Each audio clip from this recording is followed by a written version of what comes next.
அஸ்ஸலாமு அலைக்கும் வரஹ்மத்துல்லாஹி வபரகாத்துஹு. இஸ்லாம் கூறும் வாய் சுகாதாரம். சுவைத் ரலியல்லாஹு அன்ஹு அவர்கள் அறிவித்தார்கள், அல்லாஹுடைய தூதர் ஸல்லல்லாஹு அலைஹி வஸல்லம் அவர்கள் ஒரு நாள் வேளையில் அவர்களோடு நாங்கள் சாப்பிட்டோம். பிறகு அவர்கள் தண்ணீரை கொண்டு வரச் சொல்லி வாய் கொப்பளித்தார்கள். இந்த செய்தி ஸஹீஹுல் புகாரியிலே 5390 என்ற எண்ணிலே பதிவு செய்யப்பட்டிருக்கிறது.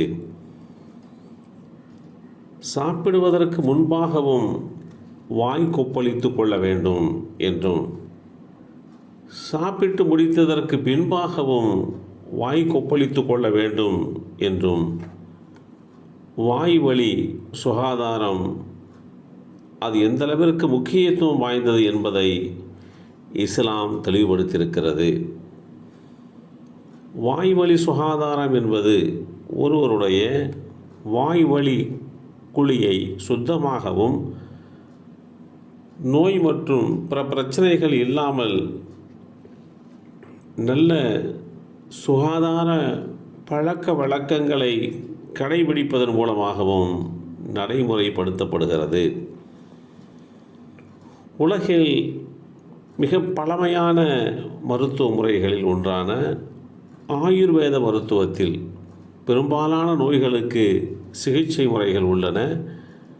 பருவநிலைக்கு ஏற்றவாறு உணவுகளை உட்கொள்வது, உடற்பயிற்சி, மூச்சுப்பயிற்சி, மூலிகைகள் என்று சில எளிய பயிற்சிகள் மூலம் உடல் மற்றும் மன ஆரோக்கியத்தை சிறப்பாக கவனித்துக் கொள்வதற்கு ஆயுர்வேத பரிந்துரைகள் உள்ளன.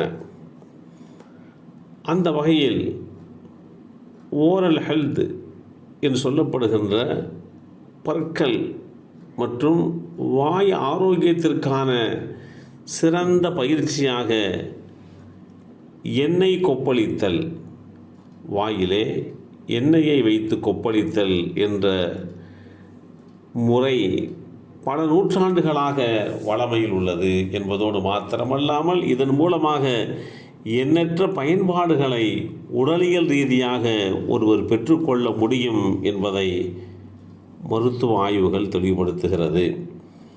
சாப்பிடுவதற்கு முன்பாக கைகளை தேய்த்து கழுவ வேண்டும். சாப்பிட்ட பின்பும் கைகளை கழுவி வாய் கொப்பளிக்கவும் வேண்டும் என்றும் அல்லாஹுடைய தூதர் ஸல்லல்லாஹு அலைஹி வஸல்லம் அவர்கள் வழிகாட்டி தந்திருக்கிறார்கள். சுமார் 1400 ஆண்டுகளுக்கு முன்பாக எந்த அறிவியல் வளர்ச்சியும் அடையாத காலகட்டத்திலே கண்ணுக்கு தெரியாத பொருட்களை பன்மடங்கு பெரிதுபடுத்தி பார்க்கக்கூடிய நுண்ணோக்கிகள் இல்லாத காலத்தில் அல்லாஹுடைய தூதர் ஸல்லல்லாஹு அலைஹி வஸல்லம் அவர்கள் இப்படிப்பட்ட நெறிமுறைகளை உலக மக்களுக்கு தெளிவுபடுத்தியிருக்கிறார்கள். எனவேதான் இந்த அடிப்படையிலே சுகாதாரம் பேணப்படுகின்ற போது பல்வேறு விதமான ஆரோக்கியத்தை ஒரு மனிதர் பெற்றுக்கொள்ள முடியும் என்றும் இஸ்லாம் வழிகாட்டி தருகிறது. அல்லாஹுடைய தூதர் ஸல்லல்லாஹு அலைஹி வஸல்லம் அவர்கள் கூறினார்கள், உங்களில் ஒருவர் தூங்கி எழுந்தால் அவருடைய மூக்கிற்கு 3 முறை தண்ணீர் செலுத்தி அதை சிந்தட்டும் என்று குறிப்பிடுவார்கள். இது காலையில் மட்டுமல்லாமல் தன்னை படைத்த இரட்சகனை வணங்கி வழிபடுகின்ற தொழுகைக்காக வேண்டி ஒவ்வொருவரும் தயாராவதற்கு முன்பாக இந்த அங்க தூய்மையை மேற்கொள்ள வேண்டும். அதில் தலையான விஷயங்களாக வாய் கொப்பளித்தல் என்பது இடம்பெற்றிருக்கிறது என்பதோடு மாத்திரமல்லாமல் அது எந்த அளவிற்கு ஆரோக்கிய ஆன்மீக ரீதியான உண்டான விழிப்புணர்வை ஏற்படுத்தி கொடுக்கின்றது என்பதையும் சிந்திக்க கடமைப்பட்டிருக்கிறோம். எல்லாம் வல்ல அல்லாஹு தஆலா அனைத்து சுகாதாரங்களை பேணக்கூடிய நல்லோர்களாக நம் அனைவரையும் ஆக்கி வைப்பானாக. அஸ்ஸலாமு அலைக்கும் வரஹ்மத்துல்லாஹி வபரகாத்துஹு.